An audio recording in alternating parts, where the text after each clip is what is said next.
kali kula jane.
Sing ngersake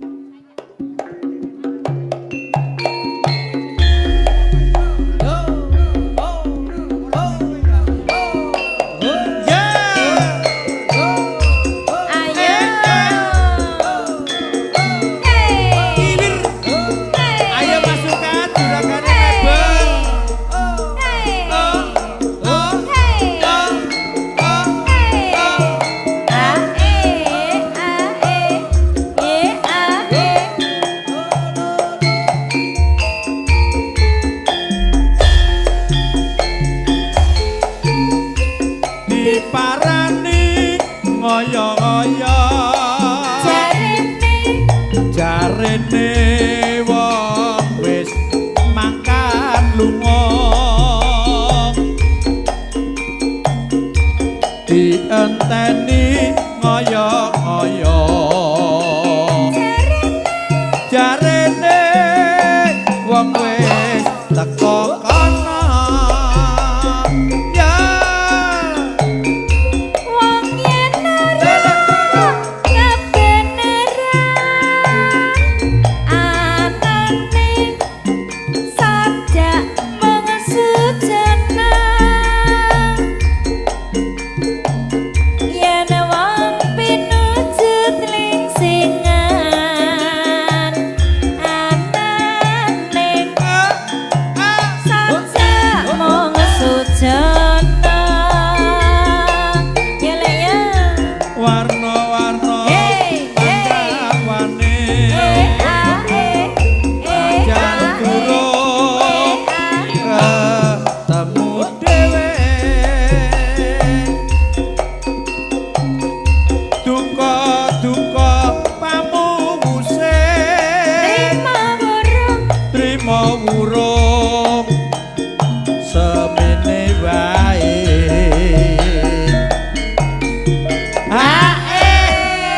ya sithik-sithik sik kelingan Mas Joko. Ya. Jadul iki ya. Jadul. Bareng sampeyan mepanggilan nyatane jero lula. Ayo Pak Deswadi kene. Nganti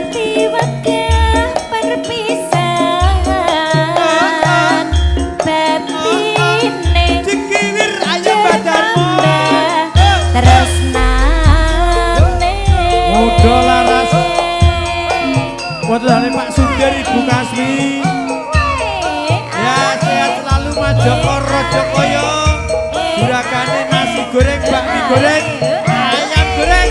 Iya, mau anakku ya bar mampir. Oh iya, Sita toh. Iya. Ayo masukkan jurakane mebel. Cikiwir, cikiwir, cikiwir. Ya, masuk le. Diparani ngoyo-ngoyo. Jarene wong wis mangkat lunga dienteni ngoyo-ngoyo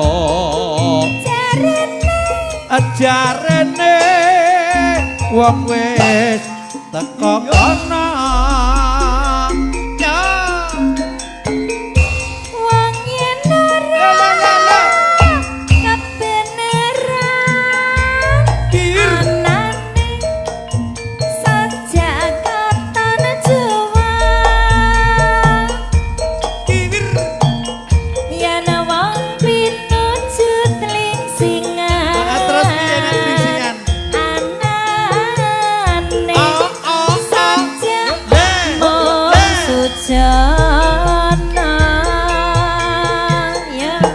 warna-warna pandawane najan durung ketemu dhewe wong yen pamuwuse trimo wurung semene wae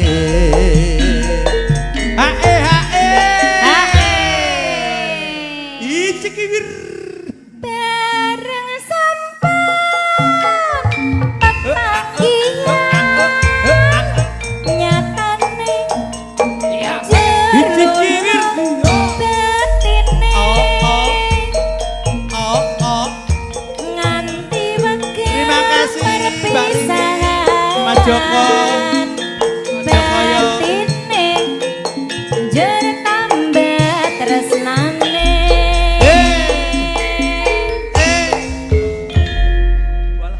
Mungkin sak sampun gaul kitil sembilir. Ya. Mas.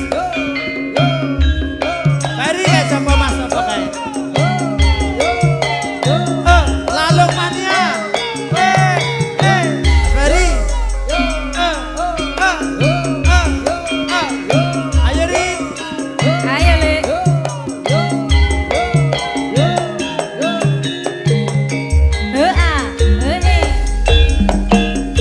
Ibarat kembang kowe isih wani ibarat tebu kowe pancen legi padha nyedaki nyesep sari sarine kembange Mbak Rini ya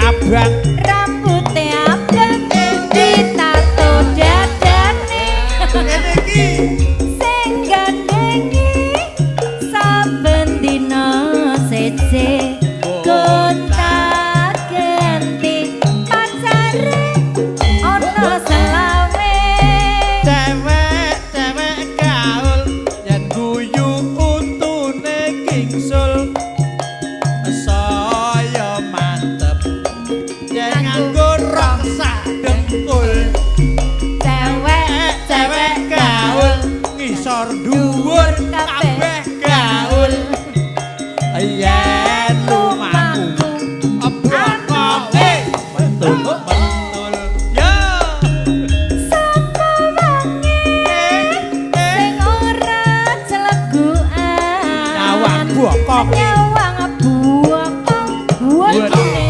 kaya dandang tumpakane sepeda motor lanang cewek gaul ayune sak kecamatan ya matur Mas Joko wonten ing kalangan Mas Jarit bebek mania laron joke nang Sri mania ya lalung mania Mas Neha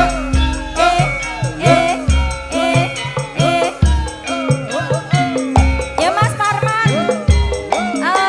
Dolphin ayo dong maju kene Mas Soleh ibarat kembang kowe isih wangi ibarat tebu barat tebu kowe pancen legi akeh tawon kang padha ngentupi nesep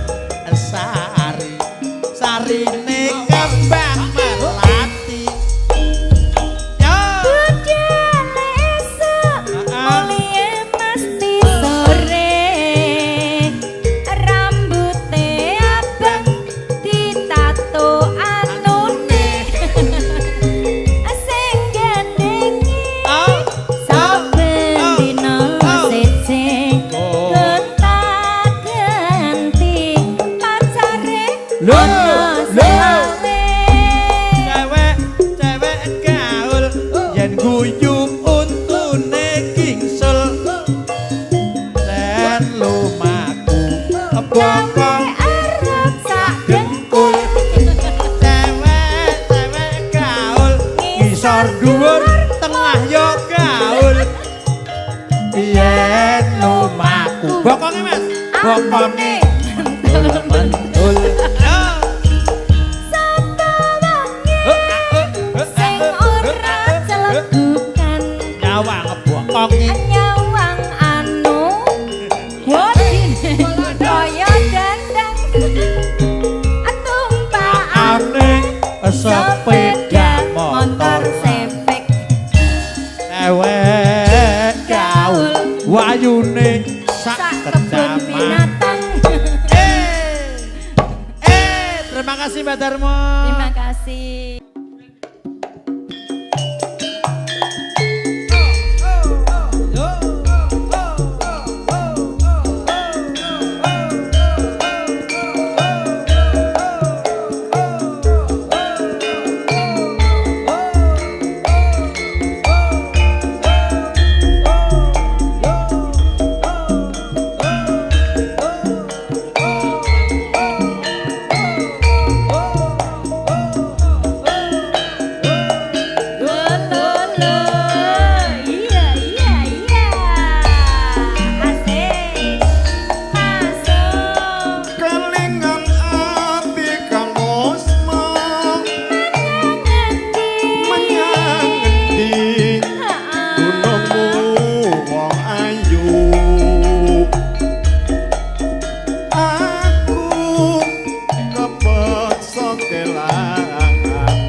Wis sanyak panas. Wis sanyak panas niki pun merasuk Pak Nur. Pun. Umpama tak gandelana nanging Gusti kang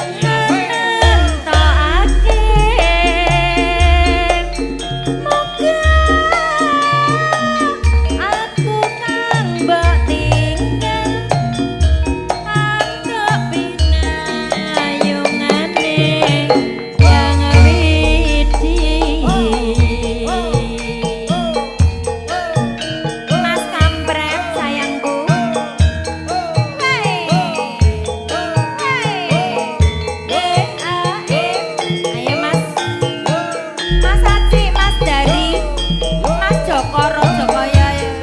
Hei, Mbah Darmo, Pak Eriska ya.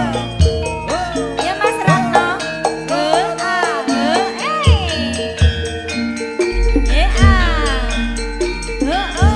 Masuk. Kelingan ati kang mosma menyang ngendi dunungmu wong ayu aku kepeksa kelangan ati iki rumong sarinuci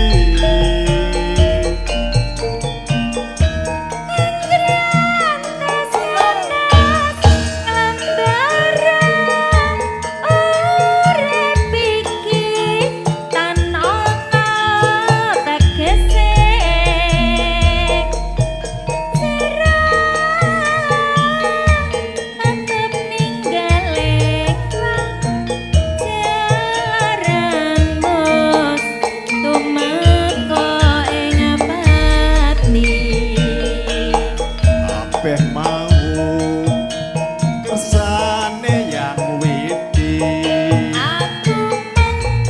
aku mong ngirim donga tandha bekti katresnanku duh wong ayu ana anglebur dosa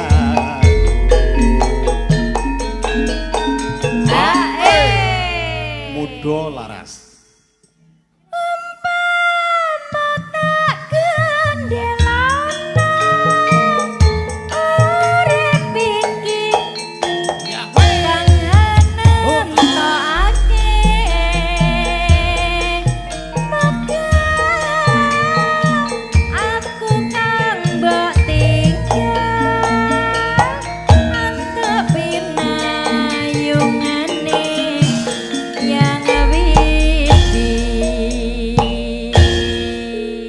Darmo, ayo kita berjoget. Pak Eriska ada Ya, tok ini. tak Di. duetnya karo Mas Gogon.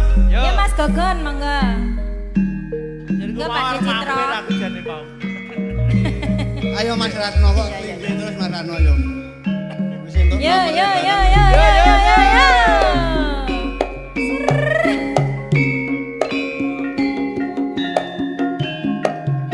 Selolala. Ya ya ya. Masuk Mas Gogon. Esok awan nang omah wis ora krasa keluyuran anggoleki sing tak sayang mubeng suwe anggon ku goleki ora rasa apa esuk awan wengi Iman-iman yen nganti liya kang nyawang kliyang-kliyang tak sawang men selok ning ngepang kekencangan tak rindik saka kabawan sarwi ngoceh dheweke ngalih pencoan lokai sajake kadang ngece podang kumbing agawe pikirku ome seleret ireng tak suwun marang manise yen bunga yen nyawa marang dheweke ora bakal atiku kegiwang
Gusti kula paringa usada rembulane wayah wengi nambahi kesing ati iki kepusen ati ning endi juang ayu kang tak ati-ati.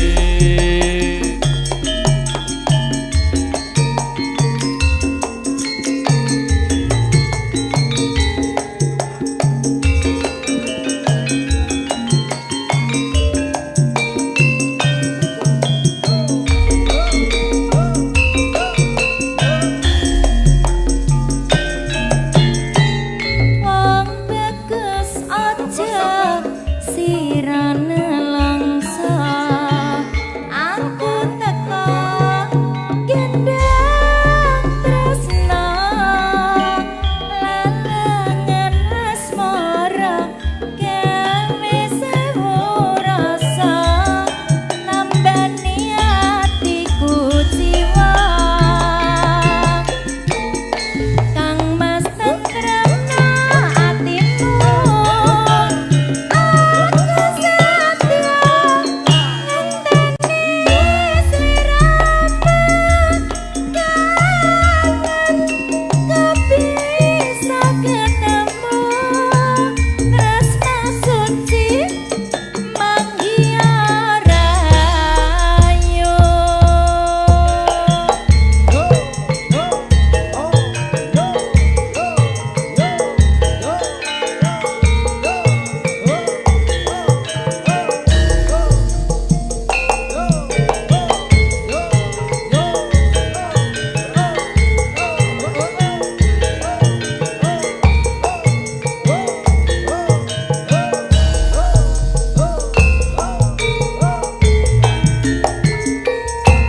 masuk Sanjay tresno disepeni Elita-elita entengae wengi hati kang nandang asmara Gusti kula paringa usada rembulane wayah wengi nambahi kesing hati iki pepusen ati ning endi aduh